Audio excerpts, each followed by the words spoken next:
ঝিনাইদহের শৈলকুপায় নিমতলায় ষষ্ঠ শ্রেণীর ছাত্রীকে ধর্ষণের অভিযোগে থানায় মামলা হয়েছে।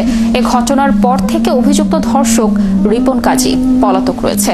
ঘটনা ধামাচাপা দেওয়ার চেষ্টা চলছে বলে অভিযোগ করেছে নির্যাতিতার পরিবার। অন্যদিকে অভিযুক্তের পরিবারের দাবি তারা ষড়যন্ত্রের শিকার। এ ঘটনায় উপজেলার দেবতলা গ্রামের মানুষ ও স্বজনেরা বিচারের দাবিতে ফুঁসে উঠেছে। ভুক্তভোগী শিক্ষার্থীকে হাসপাতালে ভর্তি করা হয়েছে।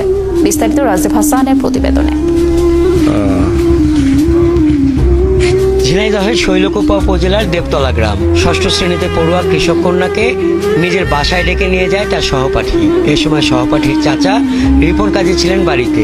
একসময় নিজ ভাতিজিকে বের করে দিয়ে ভাতিজির বান্ধবীকে ঘরে আটকে ধর্ষণ করে রিপন কাজী। পরে কিশোরীকে গলায় ছুরি ধরে ঘটনা কাউকে না জানানোর জন্য বলা হয়। ৩রা মার্চ এই ঘটনার পর ভয়ে পরিবারের কাউকে জানায়নি কৃষক কন্যা। অভিযুক্ত রিপন আবারও কিশোরীকে দেখা করার কথা বললে সে তার পরিবারকে ধর্ষণের কথা জানিয়ে দেয়। ১৪ মার্চ এই ঘটনা জানাজানি হলে বাড়ি থেকে পালায় রিপন। ছুরি বের করে বলেছিল, এটা দেখেছি যে যদি তোর বাবা মারে বলিস তাহলে আমি তোরে জবাই করে ছুরি মানা তোরে রেখে দেবো। ভিন্নতম জঘন্য কাজটা হয়েছে, আমি তার দৃষ্টান্তমূলক শাস্তি চাই। আমাদের মেয়ের ধর্ষণ করেছে, অতি তাড়াতাড়ি পুলিশ গ্রেপ্তার চায়। হাসপাতালের কর্তব্যরত চিকিৎসক জানান শৈলকুপার নির্যাতিত মেয়েটির চিকিৎসা চলছে।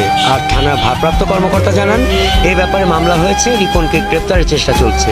আসামি গ্রেপ্তারের জন্য আমাদের তৎপরতা অব্যাহত আছে। আমরা খুব শীঘ্রই আসামিকে আমরা আইনের আওতায় নিয়ে আসবো। পরবর্তী পরীক্ষা নিরীক্ষা চলছে, এরপরে আসলে জানা যাবে তার সঠিক বয়স এবং সে সত্যি ধর্ষণের শিকার হয়েছে কি। এদিকে অভিযুক্তর পরিবারের দাবি রিপনের বিরুদ্ধে এসব অভিযোগ মিথ্যা। ষড়যন্ত্র কত পুরো আল্লাহ জানে, আমি কিছুই বাবা জানি না। আমার হাজবেন্ড জোর গলায় বলেছে যে মেডিকেল করুক, ওরা মেডিকেল করুক। একটাতে 10টা ভয় পায়, আর বড় শাস্তি এটার জন্য হয়।